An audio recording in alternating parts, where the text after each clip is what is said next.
Bezrat Hashem, nous allons poursuivre sur les halachot relatives au gomel, à la beracha que l'on doit réciter, après avoir été épargné des différents cas que l'on a déjà évoqués. Une femme a-t-elle l'obligation de dire le gomel? Un enfant moins de bar mitzvah peut-il dire le gomel? Halakha le maaseh, en dessous de l'âge de 13 ans et un jour, on ne laisse pas un enfant dire la beracha, même s'il a été concerné par l'une des situations évoquées par la halakha.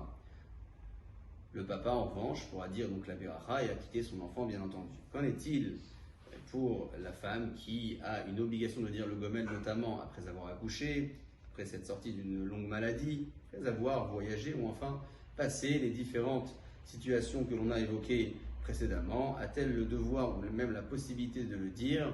Halakha le maaseh, là également, on fera appel à 10 hommes pour qu'elles puissent dire le gomel en présence d'un minyan, que ce soit au Beit HaKnesset ou à l'extérieur. On privilège habituellement le Beit HaKnesset pendant la Kriyat Torah, entre une montée et une autre, ou à la fin d'une montée.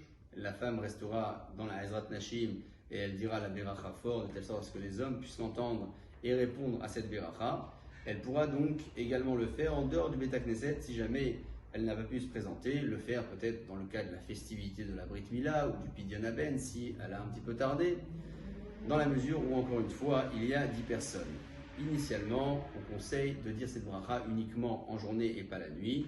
Une femme qui l'a dit la nuit, ou même une personne qui l'a dit la nuit, peut en être acquittée a posteriori. Le principe est le même pour la présence de 10 personnes. Si jamais la personne l'a dit, cette bracha de Gomel, alors qu'il n'y avait pas 10 personnes présentes dans le lieu, il ne sera pas nécessaire de refaire à nouveau la bracha, malgré tout, Beruchim Tihiu.